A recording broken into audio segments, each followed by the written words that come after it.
This is SpaceTime, Series 24, Episode 114. Coming up on SpaceTime, Bepi-Colombo's Mercury Flyby underway, the planet Jupiter hit by something really big, and Beijing's new spy satellite lost in space. All that and more coming up on SpaceTime. Welcome to SpaceTime with Stuart Gary.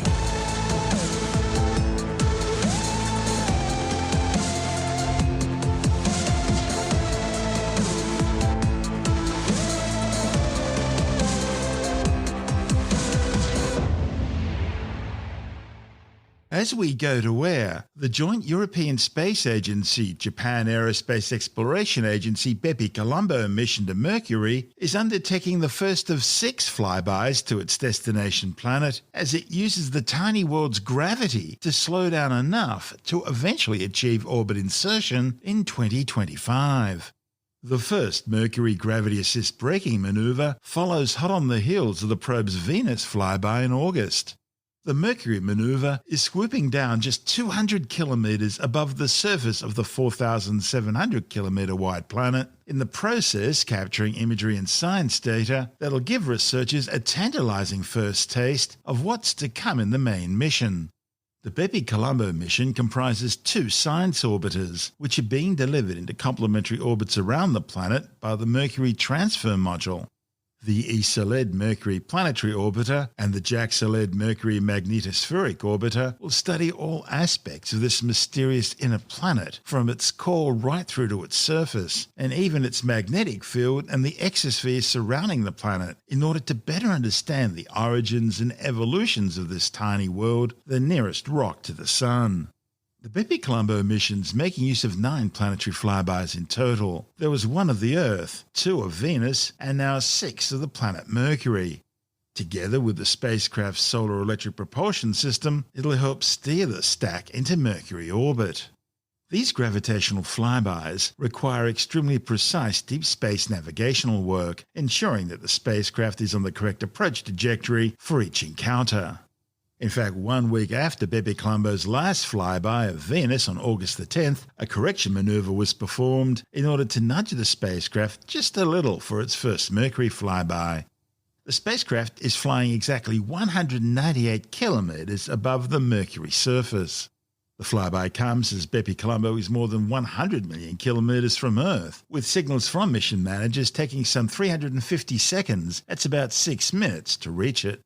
High-resolution imagery using the spacecraft's main science camera can't be taken during these flybys because the equipment is shielded by the transfer module during the mission's cruise configuration. However, 2 of Bepi-Colombo's 3 monitoring cameras have been taking images during both the close approach and extended departure phase of the flight. Because Bepi-Colombo is swooping down over the planet's night side, conditions are not ideal to take images directly at the closest approach. And so the closest images will actually be captured at a distance of about 1,000 kilometres.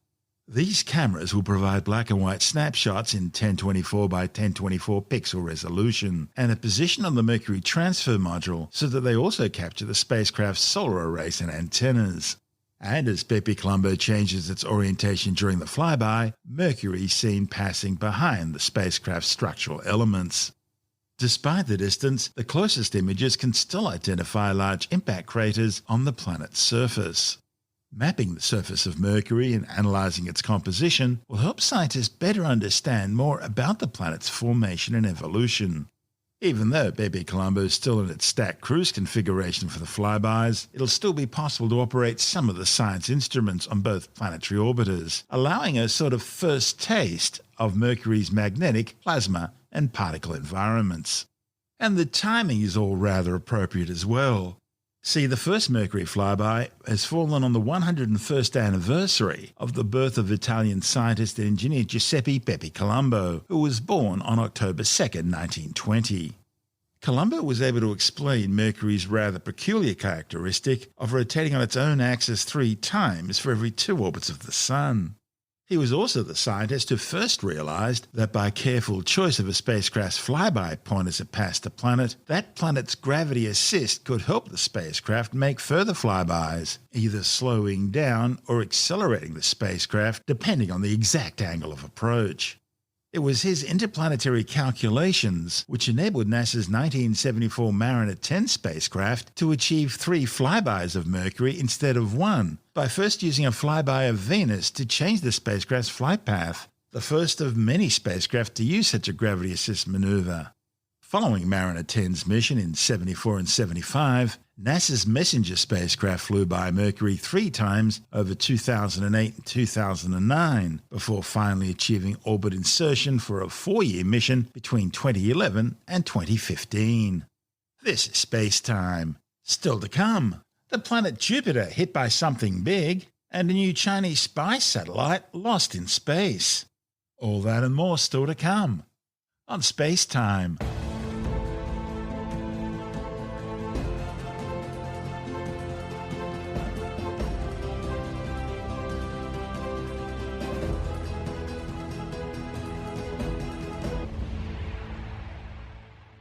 Citizen scientists observing the gas giant Jupiter on September the 13th got more than they expected when they witnessed a giant flash of something suddenly slamming into the planet. The impact flash, which lasted around 2 seconds, was seen from both sides of the Atlantic Ocean by at least 9 observers. Early estimates suggest the impactor would have been a stony iron asteroid about 20 meters in size. The structure of the flash shows that it brightened, faded, and then lightened again, which is signatures of an impact of fragmenting in the planet's upper atmosphere. Of course, it's not the first time people have seen something big hit Jupiter, but that doesn't take away anything from the spectacle of the event. The first direct evidence of extraterrestrial collisions occurred back in 1994 when the comet Shoemaker-Levy 9, which had already broken apart into several dozen chunks following earlier encounters with Jupiter's massive gravity, was seen to impact Jupiter in a series of spectacular collisions, leaving a series of dark scars in the Jovian cloud tops, each as big as the Earth and which lasted for months. The observations were a wake-up call for politicians, who finally heeded the advice of scientists and began an active campaign to record, monitor and characterize comets and asteroids in near-Earth orbits. Of course, since then, people have seen multiple objects crash into Jupiter, and undoubtedly many more are occurring unnoticed. This is SpaceTime. Still to come, Beijing confirms the loss of a classified military spy satellite that was spotted flying over Australia's east coast last week. And the Alpha Centauri star system, the large and small Magellanic Clouds, and 3 separate meteor showers are among the highlights of the October night skies on SkyWatch.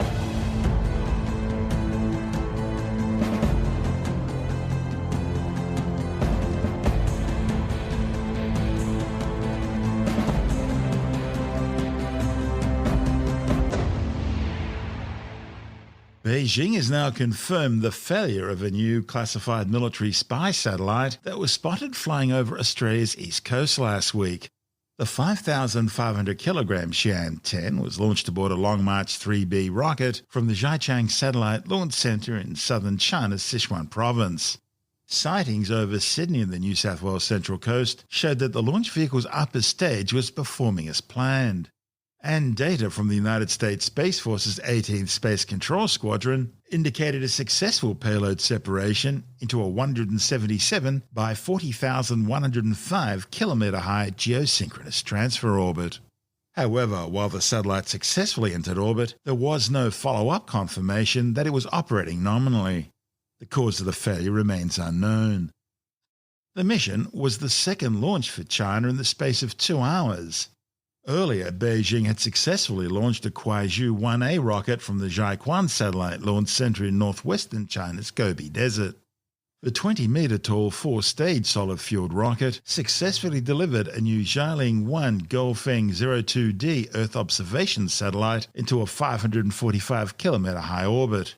Beijing says the spacecraft will be used to monitor crop yields, urban growth, forestry operations and agriculture.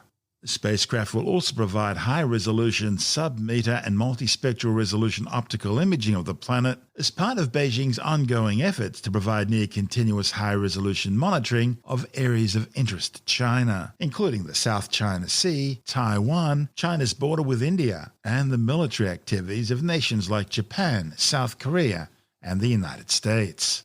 To achieve this, Beijing's launched more than 138 Earth observation satellites in the past 5 years, including at least 31 Gaofeng and some 84 Yaogang spy satellites. This is SpaceTime.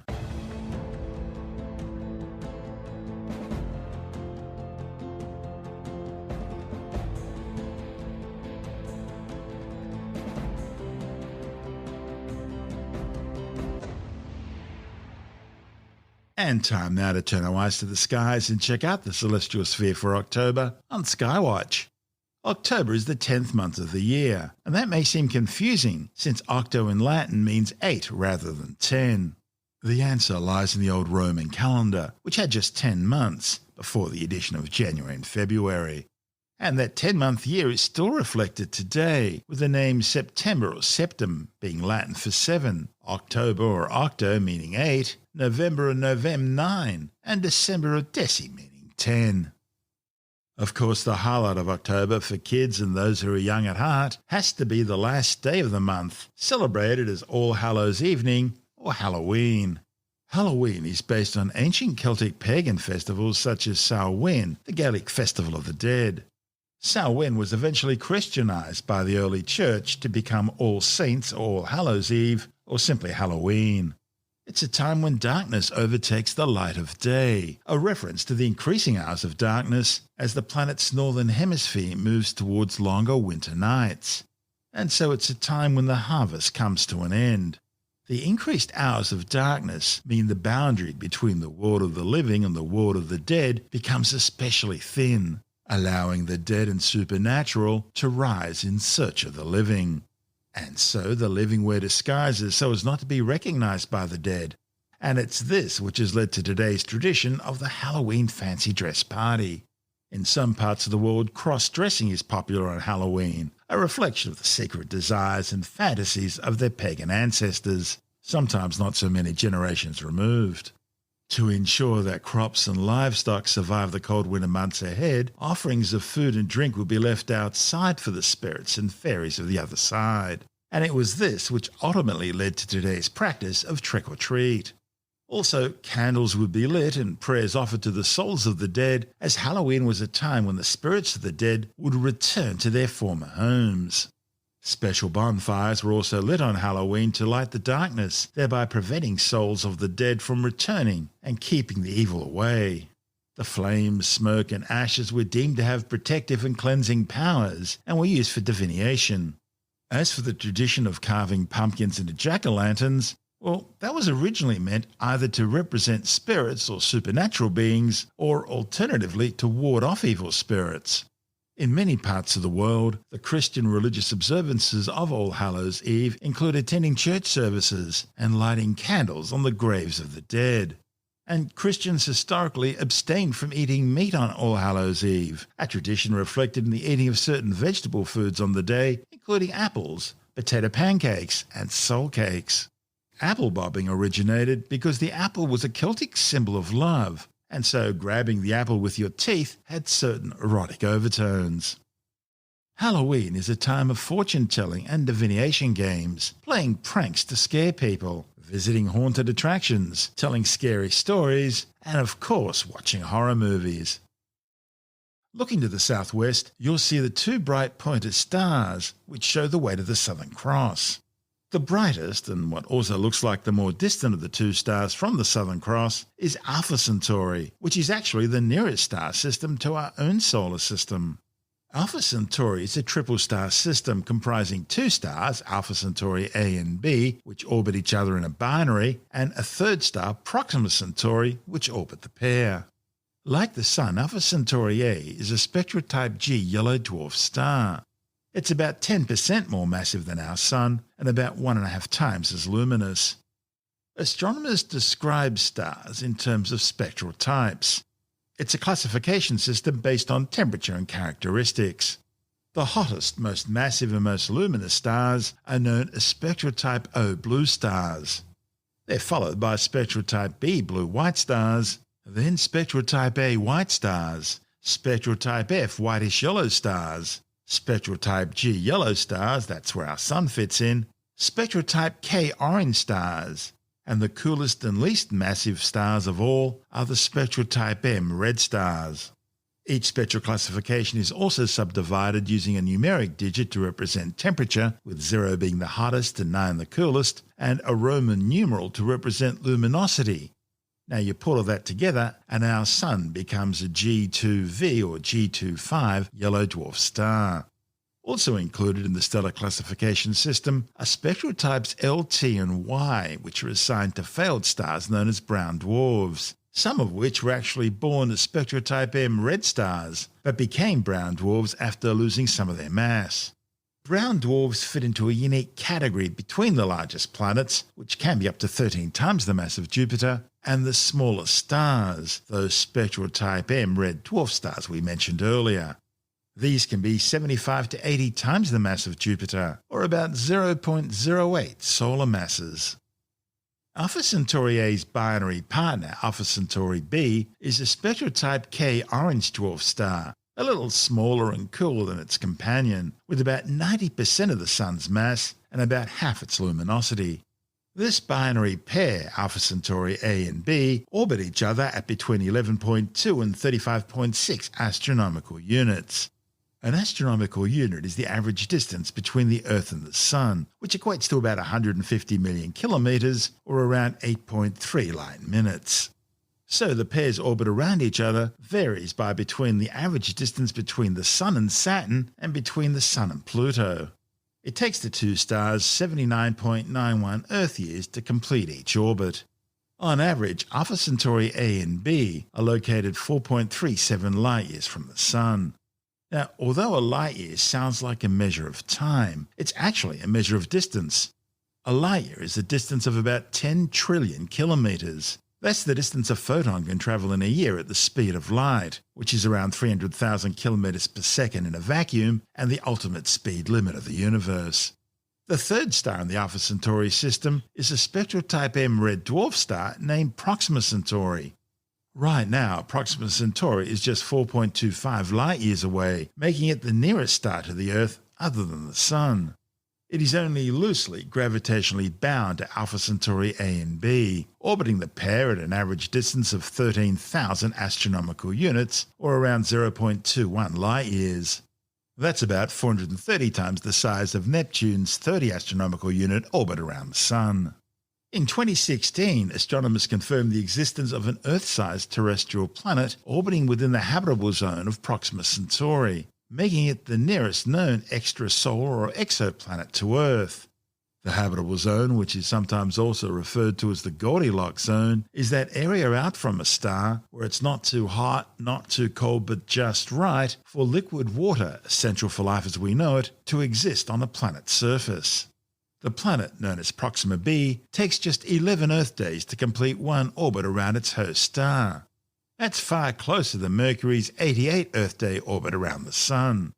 A few years ago, a second, more distant planet, Proxima c, was also discovered orbiting around the star, but well outside its habitable zone. The second and slightly fainter of the two pointer stars is Beta Centauri, and while Alpha Centauri is the third brightest star in the night sky, outshone only by Sirius and Canopus, Beta Centauri is only about the 10th brightest. Looking to the southeast, and you'll see the bright blue-white star Alpha Eridani or Achernar, which represents the southern tip of Eridanus, one of the largest and longest constellations in the sky. Achernar is located about 139 light-years away. It's actually a binary star system comprising two stars, Alpha Eridani A and Alpha Eridani B. Alpha Eridani A is a hot young spectral type B blue star. It has about 6.7 times the mass of the Sun and a stunning 3,150 times the Sun's luminosity. By comparison, the companion star Alpha Eridani B appears to be a spectral type A white star with about twice the Sun's mass. The two stars orbit each other every 14 to 15 Earth years at an average distance of about 12.3 astronomical units. Because of its high rotation rate of over 16 kilometers per second, Alpha Eridani A is actually one of the least spherical stars in the Milky Way. Spinning so rapidly, it's assumed the shape of an oblate spheroid, with an equatorial diameter 56% greater than its polar diameter. This distorted shape means the star displays a significant latitudinal temperature, with its polar temperature being about 20,000 Kelvin, while its equatorial temperature is only around 10,000 Kelvin. That's because it's much further away from its stellar core. The high polar temperatures are generating a fast polar wind. That's ejecting matter from the star and creating a spectacular polar envelope of hot gas and plasma. Now, if you look up between the South Celestial Pole and Achernar from a really dark place, you'll see two faint fuzzy-looking clouds. Now, these aren't actually clouds. They're two satellite dwarf galaxies which orbit the Milky Way, known as the Large and Small Magellanic Clouds. They're named after Ferdinand Magellan, who became the first European to officially record them during his expedition to circumnavigate the Earth between 1519 and 1522. The bigger and nearer of the pair is the Large Magellanic Cloud, which is located around 160 light-years away. It's easy to spot about halfway between Achernar and the horizon. It's about 14 million light-years across, twice that of the Small Magellanic Cloud, which is located a more distant 200,000 light-years from the Milky Way. Now, by comparison to these two satellite galaxies, the Milky Way is huge, 100,000 light-years across. These two dwarf galaxies are separated from each other by roughly 75,000 light-years. The Magellanic Clouds were considered the closest galaxies to the Milky Way until the 1994 discovery of the Sagittarius Dwarf Elliptical Galaxy and the 2003 confirmation that the Canis Major Dwarf Galaxy is actually our nearest galactic neighbour. The total mass of the Magellanic Clouds is uncertain. Only a fraction of their gas seems to have coalesced into stars. They also probably both have very large dark matter halos. Still, one recent estimate places the total mass of the Large Magellanic Cloud at about 1/10 that of the Milky Way. The Magellanic Clouds have both been greatly distorted by gravitational tidal interactions as they're gradually torn apart and absorbed by the Milky Way. These huge tidal forces have turned both Magellanic Clouds into irregular disrupted barred spiral galaxies. The Large Magellanic Cloud still retains a very clear spiral structure, at least in radio telescope images of neutral hydrogen. But gravity isn't a one-way street, and the combined gravitational force of both Magellanic Clouds is also affecting the Milky Way, distorting the outer parts of our galactic disk. And there are streams of neutral hydrogen gas clouds and isolated stars, connecting both dwarf galaxies to each other and to the Milky Way. A brilliant example of galactic cannibalism at work.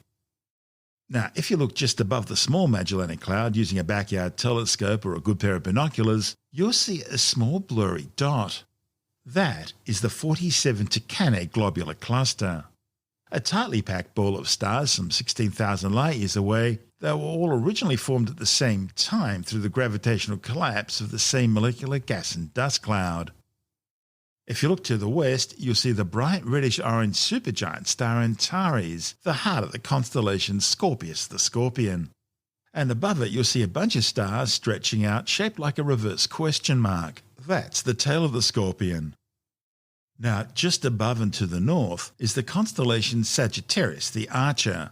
Sagittarius shows the way to the supermassive black hole at the centre of the Milky Way galaxy, some 27,000 light-years away. This monster black hole, known as Sagittarius A star, has about 4.3 million times the mass of our Sun.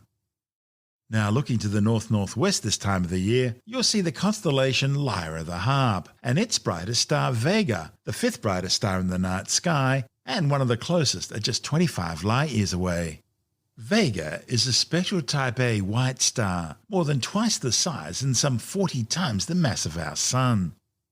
Now, just to the right of Lyra, and almost directly north just above the horizon, is the constellation of Cygnus the Swan, and its brightest star Deneb, one of the most luminous stars in the sky. Deneb is a massive spectral type A white supergiant, some 19 times the mass and over 100 times the diameter of the Sun. The star is somewhere between 55,000 and 196,000 times as luminous as the Sun. The huge range in luminosity estimate is caused by the difficulty in determining Deneb's exact distance from us. Science's best estimates place it somewhere around 2,600 light-years away, give or take 212 light-years. High in the northern sky right now is the constellation Aquila the Eagle, and its brightest star Altair. Altair is another spectral type A white star, but located a lot closer, just 17 light-years away. It's about 10 times brighter than the Sun, with about 1.89 times the Sun's mass. Despite its size, Altair spins on its axis in just 10 hours, compared to our Sun's 28 Earth day rotation. Now these three stars, Altair, Deneb and Vega, form a stellar grouping known as the Summer Triangle. Now also in October there are 3 meteor showers: the Draconids, the Taurids and the Orionids. The Draconids take place on October the 8th. They're so named because their meteors appear to radiate out from the constellation Draco the Dragon and so are best viewed from the northern hemisphere. They're actually produced as the Earth's orbit takes it through the debris trail left behind by the comet 21P Shihokubini-Zinna, which takes about 6.6 Earth years to make a single revolution of the Sun. The Taurids meteor shower takes place on October 10th, and as their name suggests, they appear to radiate out from the constellation Taurus the Bull. Their meteors are composed of larger than average pebbles and dust grains, and are thought to be generated by debris left behind by the comet 2P Encke. Although it's thought that both the Taurids and Encke could be the remains of an earlier comet which disintegrated over the past 20,000 to 30,000 years, breaking into several pieces and releasing material both by normal cometary activity and possibly also by gravitational tidal interactions with the Earth and other planets.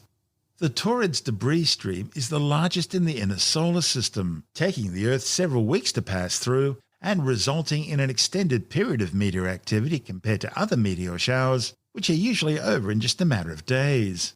Now, due to the gravitational perturbations of the planets, especially Jupiter, the Taurids have been spread out over time, allowing separate segments, labelled the Northern Taurids and Southern Taurids, to be observable at different times in different hemispheres. The Southern Taurids are active from around September the 10th to November 20th, while the Northern Taurids are active from October the 20th to December the 10th. The third meteor shower this month is the Orionids, which peak on October the 20th. They're caused by debris from the comet Halley, which also causes the Eta Aquarids meteor shower in May. Comet Halley takes 76 years to complete each orbit around the Sun. It'll next become visible near Earth in 2061. The Orionids are equally spectacular in both northern and southern hemisphere skies, with up to 20 meteors an hour radiating out from the constellation Orion. The best time to see the Orionids is just after midnight and right before dusk. And now with more on the October night skies, we're joined by Jonathan Nally, editor of Australian Sky and Telescope magazine. G'day, Stuart. Well, we've got the seasons changing at the moment. Both hemispheres, we're heading from one season into another. So from us down here in the south, we're in spring, but heading towards summer, and it's, of course, the opposite up in the northern hemisphere. So for us down where I live anyway, the weather's warming up, and we're heading for a really good few months of summer. I've decided that I'm a summer stargazer, not a winter stargazer. You can see great stuff at both times of the year, but winter's cold and it's cold and rainy and you get a lot of cloud stuff. Summer, it's nice and warm. You go outside, you can go outside in your shorts and t-shirt and just look up at that's the a sky. picture. Oh. Yeah, thank you. Yeah, the only problem is that, and it's only a small problem, is that the nights are shorter over summertime. But that doesn't matter. It's more than made up for the fact that you've got good weather for stargazing and lots of good things to see. So, what can we see in October? Well, way down south, we've got the Magellanic Cloud galaxies. So these are the two nearest sizable galaxies outside of our Milky Way galaxy. They're not that far away in space terms, and they're named the Magellanic Clouds after explorer Magellan, who spotted them. I mean, other people had spotted them before him, but he got his name attached to them. And they're down there, down south, about halfway up from the horizon. If you look sort of straight south this time of year, in the mid-evening, there are two of them, the small one and the large one, and you will need dark skies to spot them. But when you do, you should be suitably impressed, because even though they just look like large, faint, fuzzy clouds, they are actually galaxies, which is pretty incredible. Now, if you're looking for the famous Southern Cross down there in the south and you can't find it, don't panic. You're not going mad, because at the moment it's upside down and either right on the southern horizon or even below it, depending on what your latitude is. So I live in Australia, so for half of Australia we can't see it this time of year because it's below the horizon down there. If you're in Melbourne or Hobart, down further south, you should be able to see the Southern Cross upside down right on the southern horizon. Overhead, the sky seems reasonably empty this time of year, actually, in the evening. There are some big but seemingly dull constellations. You've got Capricornus and Cetus and Sculptor and Aquarius and some other ones like that. And the northern part of the sky also seems a bit devoid of interesting things to see this time of year, or in October at least. In the western sky, we've still got the constellations Scorpius and Sagittarius, which are magnificent. Sagittarius is when you're looking straight into the sort of middle of our galaxy. Scorpius is one of the only constellations that looks like what it's meant to be, this big scorpion shape, which is really quite incredible. But they're going to get lower and lower and lower as the nights pass, and they'll soon disappear from view.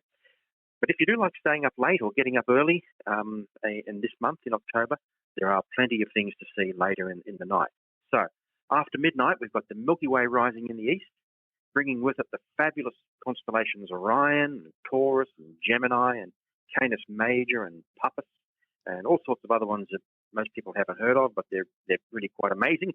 All of them have lots and lots of interesting stars and what astronomers call deep sky objects, things you need telescopes to see, star clusters and nebulae and galaxies and those sorts of things. So, for instance, Canis Major, the one I just mentioned, has the brightest star in the sky, Sirius. Orion has two bright stars, like really bright stars. You've got Rigel and Betelgeuse, and it's got the famous Orion Nebula, of course, which you can see as just a smudge of light with the naked eye if you let your eyes get dark adapted when you go outside.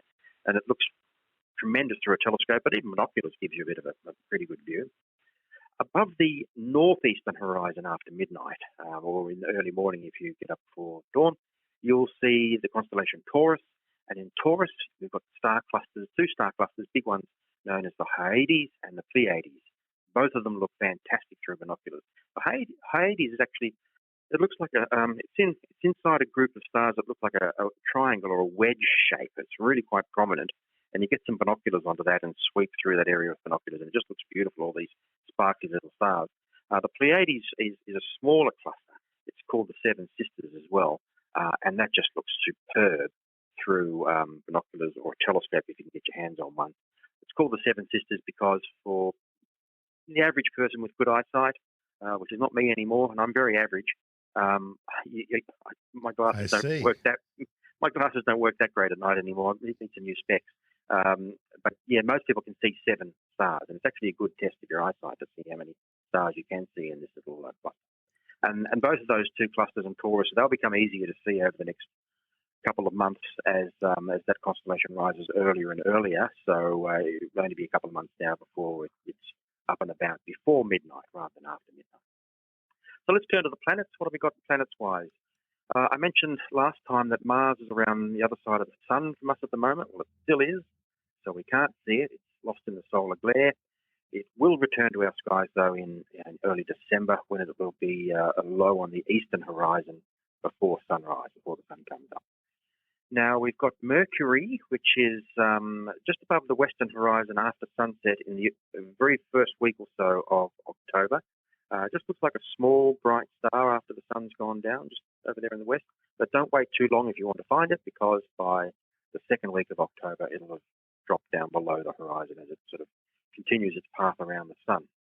And the other 3 planets, we've got Venus, still nice and bright, high in the western sky after sunset. You just simply cannot miss Venus. It's just the biggest, brightest thing that's out there. And from where I am, at least, in my latitude on this planet, we've got Jupiter and Saturn, big and bright in the early evening and pretty much straight overhead, as seen from the latitude of Sydney, which is where I live. That's Jonathan Alley, the editor of Australian Sky and Telescope magazine. And don't forget, if you're having trouble getting your copy of Australian Sky and Telescope magazine from your usual retailer because of the current lockdown and travel restrictions, you can always get a print or digital subscription and have the magazine delivered directly to your letterbox or inbox. Subscribing's easy. Just go to skyandtelescope.com.au.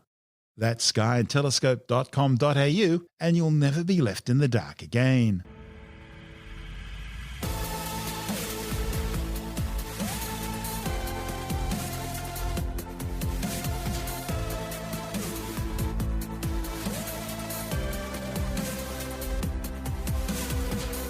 that's the show for now. SpaceTime is available every Monday, Wednesday and Friday through Apple Podcasts, iTunes, Stitcher, Google Podcast, Pocket Casts, Spotify, Acast, Amazon Music, Bytes.com, SoundCloud, YouTube, your favourite podcast download provider, and from spacetimewithstuartgary.com. SpaceTime's also broadcast through the National Science Foundation on Science Zone Radio and on both iHeartRadio and TuneIn Radio. And you can help to support our show by visiting the SpaceTime store for a range of promotional merchandising goodies, or by becoming a SpaceTime patron, which gives you access to triple-episode commercial-free versions of the show, as well as lots of bonus audio content which doesn't go to air, access to our exclusive Facebook group, and other rewards. Just go to spacetimewithstuartgary.com for full details. And if you want more SpaceTime, please check out our blog, where you'll find all the stuff we couldn't fit in the show, as well as heaps of images, news stories, loads of videos, and things on the web I find interesting or amusing. Just go to spacetimewithstuartgary.tumblr.com. That's all one word, and that's Tumblr without the E. You can also follow us through @StuartGary on Twitter, @SpaceTimeWithStuartGary on Instagram, through our SpaceTime YouTube channel, and on Facebook, just go to facebook.com/SpaceTime with Stuart Gary. And SpaceTime is brought to you in collaboration with Australian Sky and Telescope magazine, your window on the universe. You've been listening to SpaceTime with Stuart Gary. This has been another quality podcast production from Bytes.com.